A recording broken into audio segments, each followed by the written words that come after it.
Hello again. Welcome to another Scotch Sunday. I'm Mark, and today we're outside once again, and it's a little chilly weather, but not too bad. I guess compared, it's all relative compared to up north. This is a nice spring day, but down here this is pretty chilly. So, without further ado, today I'm going to do the Glenfiddich Grand Cru. This is a Speyside single malt Scotch. Glenfiddich means Valley of the Deer. They're owned by William Grant and Sons since the very beginning when they opened their doors in 1886, with their first distilling coming on Christmas Day of the following year. They're located in Dufftown, Scotland, along with several distilleries in Dufftown. I think I know that Mortlock is there. I think I can't remember the other ones that are there, but there's several distilleries there in Dufftown. Glenfiddich is the best-selling single malt Scotch in the world. They account for about 35% of the market, and they make about 3.5 million gallons of single malt whiskey per year. They've never been mothballed. In fact, they were one of the few distilleries that actually expanded during Prohibition.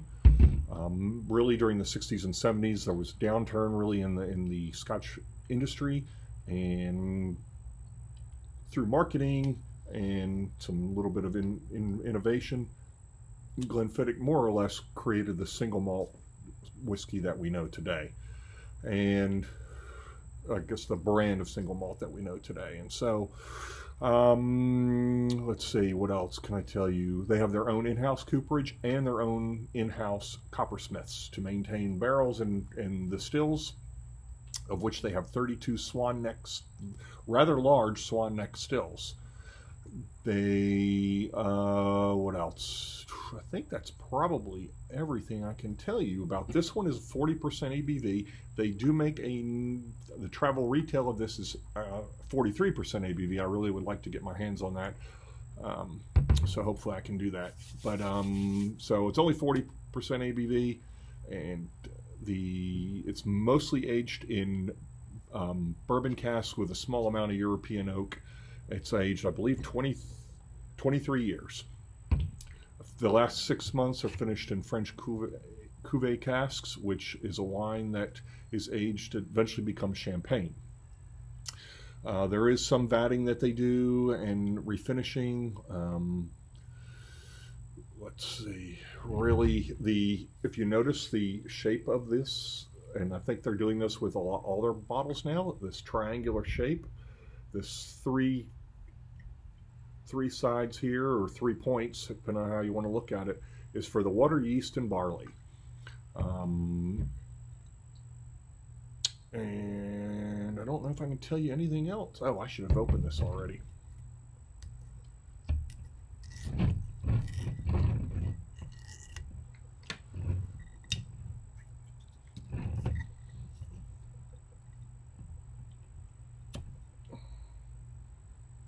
I can definitely smell the wininess of it.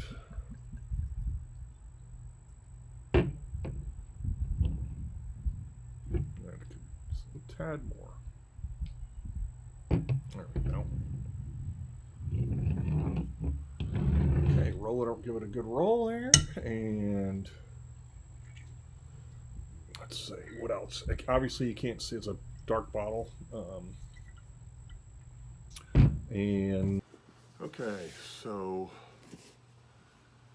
kind of grab the box here. Let's see what box. It doesn't say much. It just says, after 32 years of maturation in oak, slowly building depth and complexity, we finished this exceptional single malt and rare French Cuvée casks used in the making of some of the world's most prestigious sparkling wines.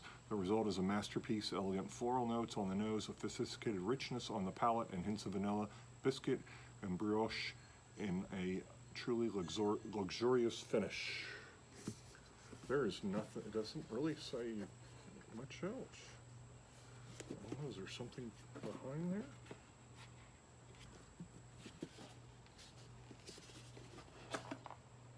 there? There is a little piece in there.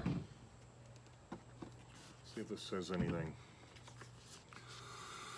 The experience. The Cuvee cask finish creates a truly innovative single malt. Its deep layers of distinctive flavor will enhance any moment, from the aperitif hour to fine dining experiences and celebrated toasts. On the nose, you'll discover apple blossom, fresh baked bread, and some candied lemon. Then to taste, rich layers of rich vanilla oak, sweet brioche, sandalwood, pear sorbet, and white grape, all accumulate an unforgettable whiskey experience. So now that's about it. So put this one back.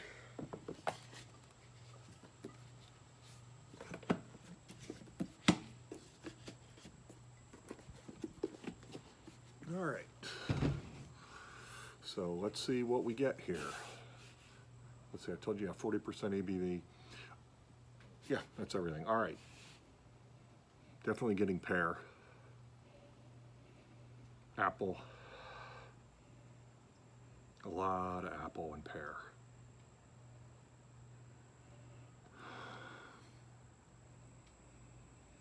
A hint of vanilla. There's sort of a heathery note to it.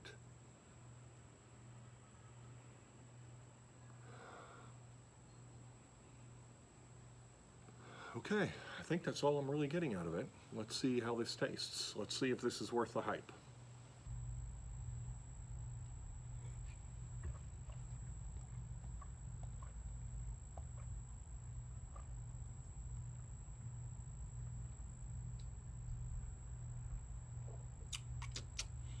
It is smooth.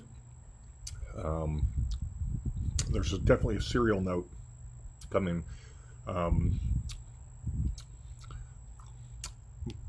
A cream, I wouldn't call it caramel, like a cream in there.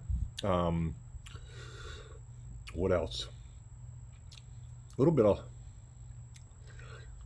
I don't know that that's lemon, I think it said lemon, but I'm not sure that that's really what I'm tasting. More of a apricot to me, but let's see if I got anything else on the nosing now.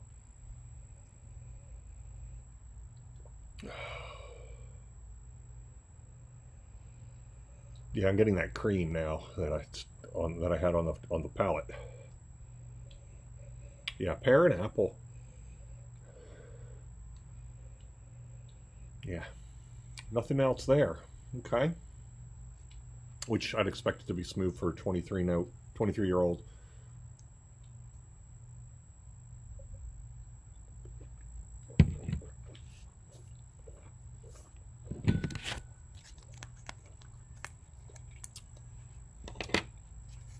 I am getting that lemon, definitely. That lemon comes through on the right out of the glass, but it really slides into something more of an apricot. The finish is, I'd say, medium short. But okay, this is a pretty pricey bottle, so I don't know that this is. So rating this, should I rate it based on the price or the flavor?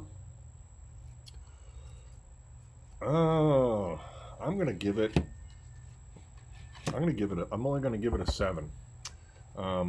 It's okay. It's good. But you know, for this price, I expect it to knock my socks off, and it doesn't do that for me. But it's good nonetheless. So, all right, we'll see you next time.